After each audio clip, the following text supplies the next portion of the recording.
wabarakatuh. Perkenalkan, nama saya Sayyidah Nurul Afifah. Saya dari kelas PGMI 4B.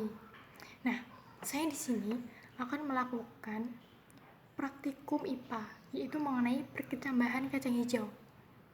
Nah, sebelum kita melakukan praktikum, sebaiknya kita tahu dulu ya, apa aja sih bahan-bahan yang akan kita perlukan dan yang akan kita perlukan untuk melakukan praktikum tersebut.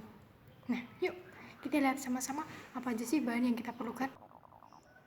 Nah, teman-teman, di sini saya sudah ada alat dan bahan yang akan kita nanti gunakan untuk melakukan praktikum IPA ya. Nah, yang pertama di sini saya sudah menyediakan, di sini ada air. Kemudian ini juga ada gelas aqua yang sudah tidak kita gunakan lagi.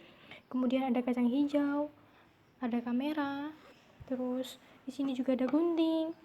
Ini ada lidi yang sudah kita beri nomor. Habis itu kita juga menyediakan kapas, ballpoint, penggaris, dan kertas. Nah, setelah itu mau kita apakan sih benda-benda ini?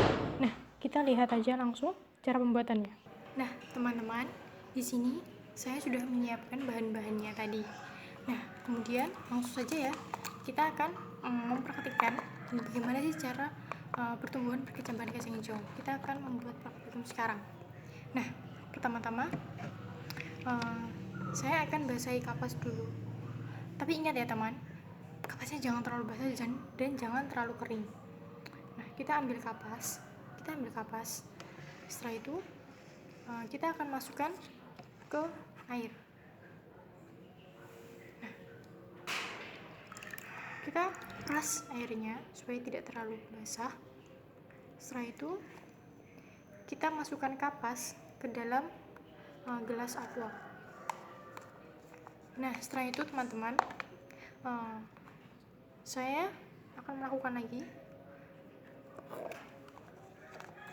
Nah, di sini saya sudah menyediakan kacang hijau yang sebelumnya tadi sudah saya rendam terlebih dahulu agar kita tahu mana kacang hijau yang bagus untuk kita gunakan. Nah, sekarang kita masukkan ke dalam gelas ya teman. Kita masukkan beberapa. Ingat ya teman, antara satu kacang hijau dengan yang lain jangan sampai berdekatan. Kita harus atur jaraknya. Jadi nanti biar pertumbuhannya juga bagus. Nah, setelah itu kita ambil satu lagi. Kemudian kita basahi kapas. Sama seperti yang tadi, kita basahi kapas terlebih dahulu. Nah, setelah itu kita masukkan lagi ke dalam gelas ini ya teman. Nah, kita ambil lagi kacang hijaunya beberapa dan kita akan masukkan ke dalam. Nah, setelah udah seperti ini, nah teman-teman, setelah kita letakkan kacang tadi ke dalam sini, kita akan memberi simbol tanda. Jadi biar menjadi penentu. Jadi nanti waktu setelah selesai pertumbuhannya, kita akan tahu pada nomor berapa pertumbuhan itu menjadi lebih subur mana gitu loh, lebih subur yang ini atau yang ini ya. Oh ya teman-teman, jangan lupa ya, kalau kita udah jadi seperti ini, setiap hari kita harus menyiram ini biar cepat tumbuh kayak gitu ya. Nah, terus kan udah ada ya. Nah, saya juga ada ini yang sudah jadi. Ini hasil dari pengamatan saya. Nah, teman-teman bisa lihat perbedaan kacang hijau yang ini.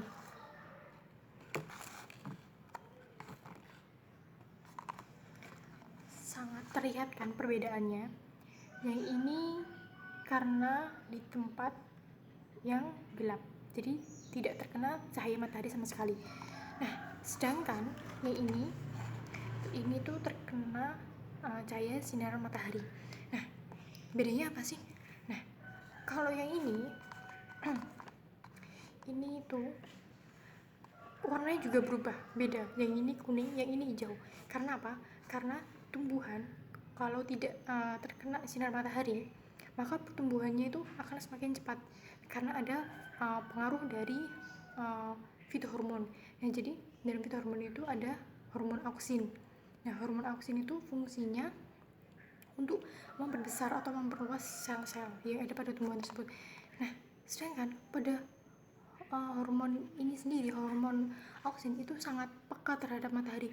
Jadi apabila hormon auksin terkena cahaya matahari, maka hormon tersebut, hormon auksin itu akan terurai atau rusak. Nah, karena tanaman ini di tempat cahaya nggak ada cahayanya, jadi di tempat gelap, maka pertumbuhannya menjadi lebih cepat. Nih, dari ukuran batangnya aja udah kelihatan sangat cepat, jadi sangat tinggi. Nah, tapi kalau dilihat itu juga ada kayak kelemahannya gitu loh. Dari daunnya aja udah dilihat kan warnanya kuning karena kurang cahaya matahari, karena kurangnya klorofil. Kemudian dilihat dari batangnya, warnanya juga putih. Jadi karena gimana, kayak kurang sehat gitu loh, kurang seger gitu. Terus juga dilihat akar-akarnya juga ya banyak, terlalu banyak. Nah, sedangkan kebalikan dari yang ini, di tempat yang lebih terang, kebalikan dari yang gelap. Nah, kalau yang di terang ini karena adanya cahaya matahari, maka tumbuhnya lama karena hormon auksin tadi kan kena cahaya matahari. Nah, jadi hormonnya itu terurai, rusak gitu. Nah, jadi proses pertumbuhannya lambat. Jadi ukuran batangnya pun juga pendek, kecil, nggak seperti ini jadi langsung tumbuh ke atas. Yang ini lebih kecil dikarenakan ya itu karena adanya cahaya matahari. Tapi kelebihannya bisa dilihat dari warna daunnya. Warna daunnya hijau, batangnya juga segar, warnanya tuh agak ke ungu merah kayak gitu. Sedangkan kalau yang ini kan putih pucat, bisa dilihat yang ini warna biru hijau, yang ini warna kuning. Nah, ini karena perbedaan, yang ini karena tidak ada cahaya matahari, dan kalau yang ini karena adanya cahaya matahari. Nah, seperti itu. Jadi nanti waktu ini udah, yang ini tadi udah, jadi nanti kita akan amati setiap harinya akan tumbuh seperti apa. Jadi nanti setiap hari kita akan lihat, kita akan cek, kita akan ukur nambah tinggi nggak sih gitu pertumbuhannya, yang antara yang di tanpa cahaya sama yang terkena cahaya tadi. Nah, setelah itu kita akan tahu jadi cahaya matahari itu benar-benar ngefek atau enggak pada pertumbuhan kacang hijau. Nah, tadi sudah ada penjelasan tentang bagaimana sih cara praktik atau mempraktikkan perkecambahan kacang hijau. Nah, karena tadi udah bahas ya alatnya, bahannya. Jadi semoga dengan penjelasan ini kalian bisa paham. Nah, kalau bisa dipraktekkan sendiri di rumah. Sekian dari saya. Wassalamualaikum warahmatullahi wabarakatuh.